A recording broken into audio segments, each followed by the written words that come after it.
차원에서는 신인이 아주 긍정적인 당신을 허하노라 해서 이제 지명을 받고 나온 그런 이 사람이 때묻지 않았다. 기성 정치인하고는 다르구나 하는. 대구를 안다고 하실 수 있을까요? 아니 제가 저는 대구 사람이죠. 대구 왜 아직 이 모양인가? 위기 때는 위기에 강한 리더십이 필요해요. 위험하다고 다 철수했을 때 저는 거기로 불구덩이로 뛰어 들어갔단 말이에요. 노조의 논리를 진짜 그 말 그대로 대목 저희가 사전에 반박을 하면서 사원들이 다시 일터로 돌아오고 노조가 손들고 항복하게끔 만들었던 장본인이 저라고 생각합니다. 해봤어? 해봤어? 그랬잖아요. 대구를 방위 산업, 방위 기업의 메카로 만들 수 있습니다. 그리고 부모들이 걱정하는 자녀 영어 교육, 수학 교육, 컴퓨터 교육 여러분들이 걱정 안 하시게 만들 수 있습니다. 여러분, 저 이진숙을 기억해 주십시오.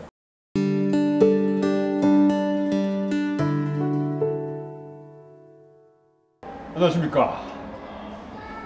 내기 까끄레기입니다. 신박한 정보 신박입니다. 네.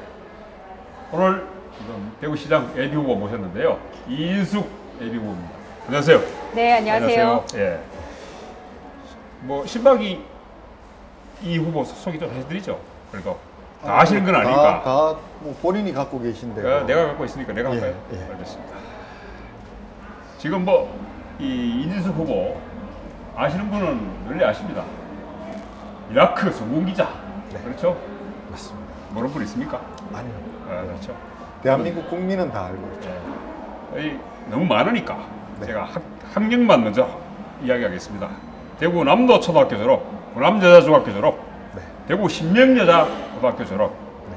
신명여자 그럽니까? 저희 동네에 저도 조금 친구가 있습니다. 네. 제가 서문상고를 졸업했기 때문에.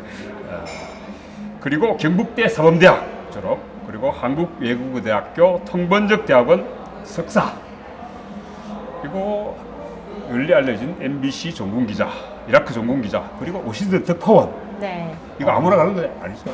아무나 가는 거 아니죠? 예, 네. MBC에서 알짜만 가는 거죠.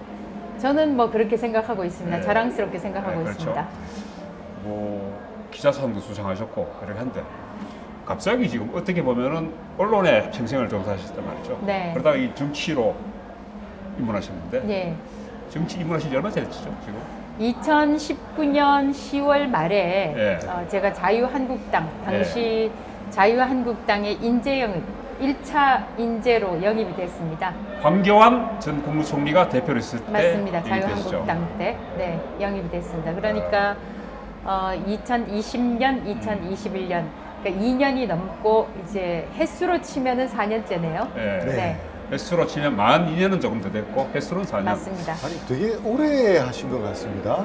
금방 신인이신 것 같은데 네. 많이 하셨다, 그죠? 감사합니다. 그렇게 이제 신인이 아니라 상당한 기간 동안 정치 쪽에 종사한 사람처럼 네. 봐주셔서 감사합니다. 네. 그게 좋은 이야기인가요? 저 좋은 이야기 안 보이는데. 글쎄요, 그게 참 좋은 말씀이신데, 예. 네. 시민들은 예. 참신하고 참신한 신인을 원한다. 예. 그리고 그 시대의 추세에 따라서 저는 윤석열 대통령이 당선이 됐다 이렇게 생각을 하거든요. 예. 그래서 그런 차원에서는 신인이 아주 긍정적인 그런 평가, 인상을 주는가 하면 또 이번에 나중에 이야기가 나오겠지만 또 신인이 정말 여지없이 예. 이른바 20년, 30년 정치를 했다는 그 정치인들의 아주 노회한 정치인들한테 수치상으로 밀리게 되잖아요. 그래서 그렇죠. 양가적인 면을 다 가지고 있는 것 같습니다. 근데 사실 지금 보니까 대구시장 후보 예비후보가 국민의힘 예비후보만 8분이잖아요. 그죠? 예. 그렇죠. 8분 중에 조금 상위 그룹은 속하지 않잖아요. 지금 2자릿수도 아니던데 지지율이. 맞습니다. 예. 되겠습니까? 이래가지고. 저는 될 수 있다고 보는데요. 예. 그 근거를 말씀을 드리면 좀 전에 신인 그 말씀을 하셨습니다만 예. 제가 거리에 나가면 예. 거리에 시민들 직접 만나잖아요. 그럼 정말 반응이 좋습니다. 반응이 그래요? 좋고 이제 당신 같은 사람이 때묻지 않은 사람이 부정부패 그리고 자기 정치를 하지 않는 사람이 좀 나와서 대구를 바꿔야 한다. 네. 그렇게 이야기를 하거든요. 예. 그러니까 이제 상위 그룹은 아닙니다. 예. 상위 그룹에 속한 사람 몇 면을 한번 보세요. 대선 후보, 네. 전직 대선 후보, 그 다음에 최고위원에다가 뭐 삼선 의원, 그 다음에 이제 최근에 혜성같이 등장한 네. 또 대통령의 전직 대통령의 집사 변호사. 네, 집사 아이고 감사합니다. 네, 네, 대신 집사 많은 말씀. 변호사. 예, 예, 뭐 당신을 허하노라 네. 해서 이제 지명을 받고 나온 그런 분들이 상위 네. 그룹이잖아요. 네, 그러니까 이게 이제 사람들이 진짜 좀 착각할 수밖에 없는 게 뭐냐면 인지도 지금 이제 그 현대 맞습니다. 여론조사 특히 대한민국의 여론조사라는 게 네. 진짜 지지율 조사냐 네. 아니면 이게 인지도 조사냐. 그래서 저는 뭐 BTS가 나오면 BTS가 1등할 것 같아요. 정치를 그렇죠. 오래 하신 분들이 유리한 조사다. 이런 오래 한 사람, 네. 많이 알려진 인지도 네. 조사지 이게 정말 지지율 조사냐라는 데 제가 참 회의감을 가지고 있습니다. 다만 이제 컷오프를 통과를 하게 되면 저는 시민들께서 토론을 보고 뭐 그 점에서는 참 이 유튜브 방송도 참 네. 중요한 역할을 하리라고 생각을 하는데 시민들이 컷오프에 통과한 사람들의 토론을 보고서는 이 이진숙이라는 후보가 어떤 정책과 공약을 가지고 있구나. 이 사람이 때묻지 않았다. 기성 정치인하고는 다르구나 하는 그런 그 생각을 갖게 되실 것 같아요. 대구 오신지 지금 횟수로 4년, 지금 네. 만 2년이 조금 더 되시는데 네. 그 정도 가지고 대구를 안다고 하실 수 있을까요? 아니 제가 그 말씀에 제가 시비를 걸라 그랬어요. 예, 예. 대구 온 지 4년이 아닙니다, 제가. 예. 좀 전에 말씀하셨잖아요. 예. 남도 초등, 예. 구남 여중, 예. 신명 여고, 예. 경대 4대 영어 교육과. 예. 제가 그리고 여기서 영어 교사를 1년 반 했거든요. 예. 이거는 뭐 제가 저처럼 지금 나오는 후보들 중에서 음. 대구 토박이인 사람 나보러 그러세요. 없습니다. 저는 그러면- 초중고대를 다 대구에서 나왔고 단지 이제 대학원과 직장 때문에 잠시 떠나 있었던 거지. 저는 대구 사람이죠. 대구 온 지가 아닙니다. 그 대구- 중에 또 네. 상당 기간은 해외에서 그렇죠. 이렇게. 그래서 그거 이제 장점이 대구를 안다고 할 수가 있냐라고 하는 것은 오히려 어렸을 때 성장기에 대구를 봤기 때문에 대구가 이렇게 변화를 하고 발전을 했었어야 되는데 왜 아직 이 모양인가? 누구 탓인가? 누구 책임인가? 이걸 제가 더 정확하게 볼 수가 있는 게 저는 서울에서 대구를 봤고 또 해외에서 대한민국을 본 사람입니다. 어떻게 보면 누구보다도 대구의 문제점을 더 잘 알 수가 있죠. 이제 이런 이야기가 왜 나오는가 하면은 네. 사실은 지금 현직 시장의 문제일 수도 있습니다. 네. 현직 시장이 사실은 대구 시장에 선출은 됐습니다만은 대구에서 살림을 한 적이 없다는 얘기들이 많이 떠돌거든요. 혼자 내려와 있었다. 가족들은 오지 않았다. 이렇게 얘기하면서 그 이제 우리가 통상적으로 뭐 얼음 말 쓰지 말고 자기가 앉은 위치 아니면 자기가 서 있는 위치에 따라 보는 풍경이 달라진다는 이야기하거든요. 그래 서울에 있는 분들은 대구를 아무리 사랑하더라도 대구를 못 보거든요. 그렇게 대구 오셔서 있다는 거는 새로 대구 오셔서 대구를 보시니까 어떻던가요, 대구가? 왜 이 모양 이 꼴이 된다. 예. 그런 정말 참 그 충격과 예. 슬픔과 자괴감을 가지게 되는데요. 예. 제가 그 잠시 대구를 떠났던 것이 1985년에 제가 외대 통역대학원 예. 그때 너무나 영어를 공부하고 싶어서 그때 이제 영어를 공부하고 싶었던 것도 이 어학적인 면보다 난 반드시 세계로 진출하겠다. 세계 속에서 활동하겠다 해서 영어를 가장 잘 가르쳐 주는 곳을 찾다가 보니까 이제 떠나게 됐는데 그게 자연스럽게 MBC 입사로 이어졌죠. 근데 예. 이제 다시 와보니까 어떻게 됐냐 질문으로 돌아가면은 제가 떠났을 때 그러니까 1980년대 중반만 하더라도 대구가 대한민국에서 차지하는 위치라는 것이 정말 그 3대 도시였습니다. 말 그대로. 그렇죠. 서울, 부산, 대구인데 그건 이제 인구 사이즈로 그렇게 3대 도시이기도 했었고 대한민국에서 차지하는 위치가 말 그대로 명실상부 3대 도시였다 이 말입니다. 그러니까 네. 1대 도시 대한민국 수도 서울과 2대 도시 부산에 비해서 하나도 뒤떨어지지 않은 정치적으로나 경제적으로나 위상을 가진 그런 곳이었는데 다시 와서 보니까 이 3대 도시는 사라지고 3등 도시, 3류 도시가 돼 있다 이거죠. 그러니까 인구 규모면이나 경제 규모면에서도 지금 우리가 인천에 뒤져 있습니다. 네. 그렇죠. 인천이 3대 도시 이제 넘어갔어요. 이건 뭐 심지어는 제가 3류, 3등이라고 얘기하는 것도 참 이상할 지경일지 모르겠지만 4등, 5등 이렇게 추락을 할 지금 위험에 처해 있고, 그 다음에 또 이제 우리가 계속해서 대구의 문제를 얘기할 때 우리가 그 기준으로 삼는 게 GRDP잖아요. 그렇죠. 지역 생산성. 이 지역 생산성이라는 게 그 해에 생산된 모든 이제 그 생산된 재화의 양을 인구로 나누는 거잖아요. 그렇죠. 나눴더니 이게 보니까 계속해서 참 제가 웃으면 안 되는데 너무 어이가 없어서 웃습니다. 이게 꼴찌예요. GRDP를 측정한 이후 30년 동안 계속 꼴찌라는 거예요. 그러니까 제가 떠난 이후에 이게 발생한 건데, 그럼 이거 진짜 이 진행자분들께도 제가 여쭙고 싶은데 누구 책임이라고 생각하세요? 뭐 모두의 책임이다. 저는 그렇게 저는 생각합니다. 대구 시민 플러스 전직 대통령, 특히 그렇죠. 대구 경북 출신 대통령 저는 탓이라고 보거든요. 박근혜, 이명박 대통령이 다 대구공항을 백지화시켰습니다. 그래서 밀양공항 이야기를 그렇게 참 목매어 외쳤는데, 그 엉뚱하게 뭐 대공항을 또 이전하는 이런 이야기가 나오는데, 그에 대한 생각이 있으십니까? 아니, 저는 이렇게 예. 생각해요. 제가 예. 이제 그 두 분께 예. 두 분의 답변 들어도 참 재밌다는 생각이 드는데, 예. 대구 시민의 탓이다, 우리 모두의 탓이다, 또 대통령의 탓이다, 이렇게 예. 말씀들을 하셨는데, 그게 다 부분적으로 맞는 얘기이기도 한데, 저는 결국은 대구의 운명을 결정하는 사람들은 대구와 관련해서는 대구시장, 단체장, 예. 도장 찍는 사람은 최종 결재권자는 대구에 대한 운명의 결재권자는 대구시장 아닙니까? 가장 또 그리고 책임이 크죠. 그렇죠. 그 다음에 또 국회의원들, 지금 현재는 12명입니다만 이제 뭐 좀 다르겠죠. 그 네. 선거구에 따라서. 근데 국회의원들과 저는 단체장이라고 생각합니다. 우선 네. 일단은. 근데 네. 이제 또 뒤집어서 생각하면 아까 대구 시민이라고 하셨는데, 네. 그럼 그 사람들을 단체장하고 국회의원들 누가 뽑았냐라고 네, 그렇죠. 생각하면 이제 또 공동 책임이라는 말이에요. 뽑아놓고서는 끊임없이 감시를 하고 그렇죠. AS를 받아야 되는데 그런 요구를 안 했던 거죠. 투표할 때만 주인이고, 뽑아놓고 난 뒤에는 그냥 뭐 그 사람이 무슨 짓을 하는지 잊어버리니까. 근데 진짜 투표할 때도 주인이었나라는 그렇죠. 제가 의문을 제기하고 싶은 게, 예. 아까 그 수치를 말씀하셨잖아요. 예. 여론조사, 인지도 조사. 그렇죠. 그 말씀하셨는데, 아니 인지도 많이 알려진 사람 찍어놓고 나중에 보면 뭐 8년 동안 맡겨봤더니 못하더라, 이런 이야기가 그렇죠. 나오는 거거든.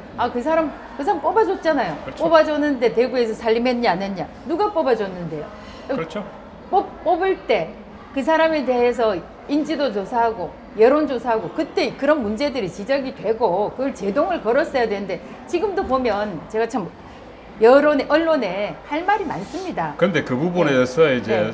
그 신박도 그렇고 저도 그렇고 전직 언론인으로서 이야기한다면은, 저도 지난 30년 동안 줄곧 그 부분에 대해서 외쳤어요. 대구 시민들이 안 바뀌더라고요. 그런 면에서 저도 할 만큼 다 했다. 이제 사실 좀 지친 부분도 있어요. 그렇긴 한데, 그렇다면 말이죠. 대구의 문제점을 그렇게 인식하고 계시는데, 대구에 이런 문제 때문에 해법이 있습니까? 제가 참 난감하죠, 그런 예. 부분에 대해서. 왜냐하면 제가 직접 이번에는 예. 겪는 그렇죠. 문제잖아요. 예. 겪는 문제인데, 예. 제가 처음에 예. 이제 출사표를 던졌을 때는 대구 시민들께서 제가 이 슬로건을 내걸었습니다. 당할 만큼 당했다. 이제는 대구가 먼저다. 참을 만큼 참았다. 이제는 대구가 먼저다. 그 슬로건을 그 슬로건을 내걸었는데, 이게 시민들한테 먹혀야지 되잖아요. 네. 근데 이번에 숫자 나온 거 보세요. 뭐 진짜 말씀하신 대로 계속 꼴찌하고 계속 뒤처지고, 그런데 보면 뽑아준 사람 많은 사람들한테 이제 몰아주거든요. 그러고선 또 보면 4년 뒤에 또 그럴 거예요. 아이고 뭐 진짜 또 뽑아줬더니 마찬가지네, 이렇게 이야기를 할 걸로 저는 생각하는데 그렇죠. 참 안타깝습니다. 저도 사실 지금 그 상위 여론조사상으로 상위에 나오는 세 사람이 세 사람 이야기하는데, 그 사람들이 다 보니까 전직이 또 다 검사 출신이더라고요. 희한하게. 네. 그 어떻게 보면 유일하게 지금 언론 출신이잖아요. 언론 출신으로서 대구시장이 돼야 되겠다, 자기가 이진숙 후보가 돼야 된다는 이유가 있습니까? 그 말씀 참 잘하셨는데, 네. 예, 검사도 마찬가지고 지금 뭐 네. 그렇지 않아도 네. 지금 윤석열 정부를 비판하는 사람들은 뭐 그렇죠. 검찰 공화국이다, 네. 이런 비판의 목소리, 비난의 네. 목소리를 내고 있는데, 저는 뭐 윤석열 대통령을 초지일관 지지했던 사람으로서 네. 잘 할 거라고 생각합니다. 이제 네. 그 문제하고는 별도로 네. 치고. 지금 대구는 위기라는데 이견을 가진 사람은 없다고 봐요. 네. 대구는 위기다. 위기에 처했다. 지금 대구를 구하지 못하면 대구는 뭐 영원히 저는 아까 좀 회의적으로 말씀하셨잖아요. 30년 동안 부르짖었는데 바꾸지 못해서 조금 이제 지금은 지쳤다 이런 말씀하셨는데 지금 바꾸지 못하면 전 뭐 거의 영원히 꼴찌 도시로 전락할 것이다 이렇게 생각을 해요. 근데 위기 때는 위기에 강한 리더십이 필요해요. 네. 보면 그 대구의 지난 그 단체장들, 시장들 한번 보세요. 네. 어떤 사람들이 했냐면 저는 한마디로 공무원들이 했다고 생각을 해요. 공무원. 지금 현직 시장은 공무원은 아니죠. 아니 제가 말씀드리는 거는요. 그렇죠. 옛날 아니 옛날. 국회의원도 뭐 네. 정무부시장도 그렇죠. 공무원이고 정부직 공무원이죠. 정부직 국회의원도 공무원. 선출직 공무원입니다. 그렇죠. 공무원 이제 그 흔히 말하는 보장받은 자리죠. 선출직 공무원, 장관 출신, 차관 출신, 뭐 고급 행정직 공무원 출신, 국회의원 출신 이런 사람들이거든요. 그런 사람들은 위기에 강한 리더십이 아니라는 말이에요. 네. 그래서 지금이야말로 이전에 했던 사람들하고 다른 사람을 우리가 그 대구에서 뽑아줘야 된다 이렇게 생각을 하고 제가 잘 인용하는 게 이겁니다. 어제와 똑같이 행동하면서 내일이 달라지기를 기대하는 것은 정말 멍청이 나는 짓이다. 아인슈타인이 한 말이거든요. 근데 어제와 똑같은 지도자, 어제와 똑같은 시장을 뽑아놓고 내일의 대구가 달라지기를 기대하는 것은 멍청한 짓이라는 거예요. 그건 억수로 고사간 말이고요. 네. 이제 우리가 흔히 이제 시중에서 쓰는 말로 한 번 속으면 속인 놈이 나쁜 놈이지만 두 번 이상 속으면 속은 놈이 바보다. 맞습니다. 맞습니다. 근데 네. 대구 시민이 늘 그 바보 짓을 하고 있거든요. 솔직히 네. 저도. 네. 계속하고 예, 계속 하고 있는데 그러면은 이준석을 왜 뽑아야 되느냐 이야기를 한번 그래서 이제 예. 거기서 이어서 말씀을 드리면 대구가 위기이기 때문에 위기에 강한 리더십이 필요하다. 지금 대구에. 그러니까 공무원 아닌 막산의 상자 속에 갇힌 인물이 아닌 새로운 스타일의 리더, 시장이 필요하다. 저는 그렇게 주장을 하는데요. 아니 이거 그러면 말이죠. 그러니까, 예. 이준석 후보가 위기에 강한 리더십을 가졌었다고 이야기하는데 구체적인 뭐 사례를 드셔서 제가 이야기해 이제 주시면 뭐. 사례를 제가 이야기하려고 그러죠. 예. 그러니까 예. 이재명 씨도 그렇게 이제 얘기를 했는데 이재명 씨가 이야기하기 전에 제가 먼저 얘기한 게 뭐냐면 예. 그 사람의 과거를 보면 그 사람이 미래를 짐작할 수 있다라는 그렇죠. 거잖아요. 그래서 예. 제가 제 위기에 강한 리더십에 대해서 말씀을 드리면 저가 아까 말씀하셨잖아요. 바그다드에서 MBC 뉴스 이진숙입니다. 예. 라고 얘기했던 게 뭐냐면 저는 이제 제 인생이 획기적 전환점이 두 개가 있습니다. 우선은 이진숙 하면 생각하는 게 종군 기자잖아요. 네. 그렇죠. 종군 기자라는 강인합니다. 거는 예. 이제 1991년 1월 17일 걸프 전쟁이 있었고 또 2003년 3월 20일에 이라크 전쟁이 있었습니다. 20년 전 좀. 20년 전, 30년 전인데 우리가 살아갈 때 위기를 가장 극대화시킨 것이 뭡니까? 전쟁입니다. 그렇죠. 전쟁이고 그것은 제가 있었던 그 직장, 제가 일했던 분야가 언론 분야인데 이 가장 어려운 취재 분야가 또 전쟁이에요. 아니 그때 무섭지 않으시던가요? 아니 당연히 무서운 거고요. 무서운 거 알고 들어갔을 때는 이미 이제 무섭다 마다는 의미가 없는 거고 특히 이제 2003년 전쟁 같은 경우에는 모든 기자들 남자 기자들 포함해서 아마 뭐 남자 기자들 그 전에도 여성 기자는 없었던 걸로 내가 아는데 저 빼고는 남자 기자들 다 포함해서 위험하다고 다 철수했을 때 저는 거기로 불구덩이로 뛰어 들어갔단 말이에요. 그러니까 대단하시네.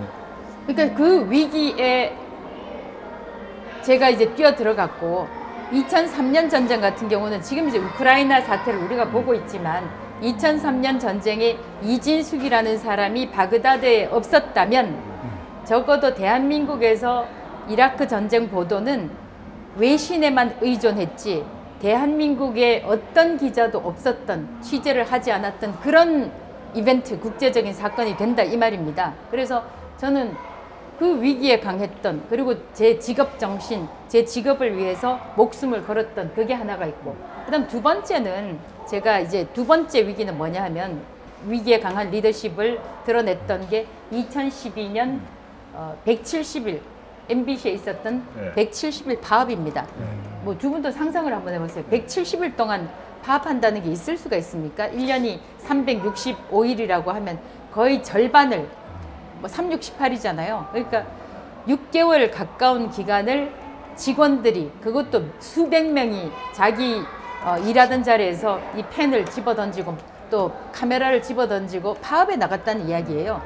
그거를 이제 막아야 되는데 경영진 같은 경우는 당시에 불법 파업으로 규정을 하고 이제 뭐 저희가 무노무임도 하고 근데 이제 그때 당시에 일반 그 사원들은 노조가 내놓는 그런 논리에 이제 굉장히 이렇게 설득이 된단 말입니다. 그렇죠. 그 파업에 대한 그 명분을 내세우면서 그때 이제 공정방송과 사장 퇴진을 내걸면서 파업에 들어갔는데 MBC가 아주 독특한 전통이 있습니다. 선거가 있는 해, 특히 이제 우파 대통령이 있을 당시에는 선거가 있는 해는 반드시 파업을 합니다. 2012년 회상을 해보신다면 4월에 국회의원 선거가 있었고 12월 19일이 대통령 선거입니다. 반드시 이제 이때는 파업을 하게 돼 있다고 저희가 생각하는 거예요. 그때 당시에 제가 기획본부장이었는데 홍보국장 기획본부장이었는데 노조의 논리를 진짜 그 말 그대로 대목 저희가 사전에 반박을 하면서 사원들이 다시 일터로 돌아오고 노조가 손들고 항복하게끔 만들었던 장본인이 저라고 생각합니다. 그는 MBC에서는 유례가 없었던 일이에요. 그래서 저는 이런 긴 이야기를 더 들었으면 좋겠는데 이걸로 자르겠습니다. 네, 끝내려고 그랬어요. 그래서 저는 전쟁과 네. 파업과 이런 것만 보더라도 위기에 강한 리더십이다. 네. 돌파력이 뭐 하여튼 이런 부분에 그렇죠. 대해서는 뭐 여러 가지 어떤 보는 시각에 따라 다를 수도 있습니다. 하고 그러면은 네. 대구를 위해서 네.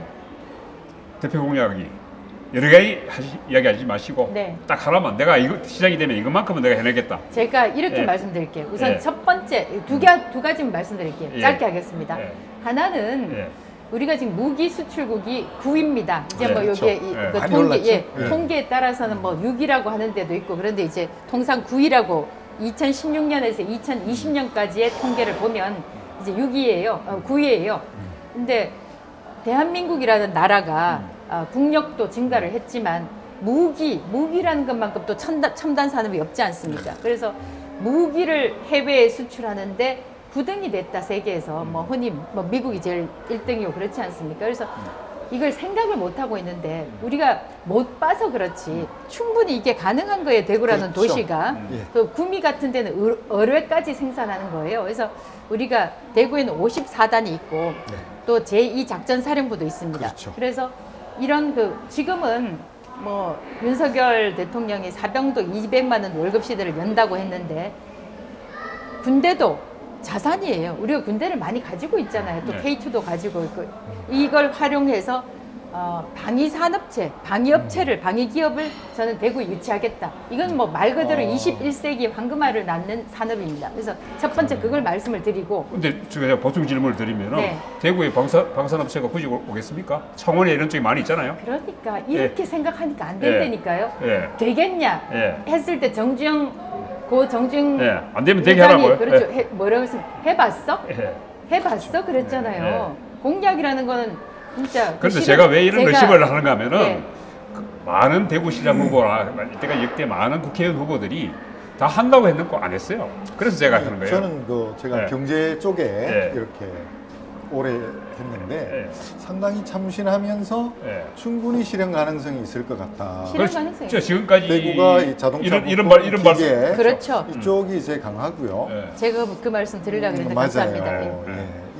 아니 제가 뭐 충분히 예. 아니 처음 지금 이제 현대 무기는 뭐냐면 예. 전자입니다. 전자 반도체입니다. 그렇죠. 그럼 경북대 공대 박정희 대통령이 키운 국가적 산업으로 키운 국가적 선도 산학협력 단으로 키운 경북대 공대가 있잖아요. 그렇죠. 그리고 전자산업이 상당히 발달돼 있고 그리고 지금 이제 말씀하신 대로 자동차 부품이 대구의 매출액의 60%, 70%를 지금 차지를 하고 있단 말이에요. 자동차가 결국에는 보면은 이제 현대 모든 기술 산업의 총체가 또 자동차, 집약체죠. 예.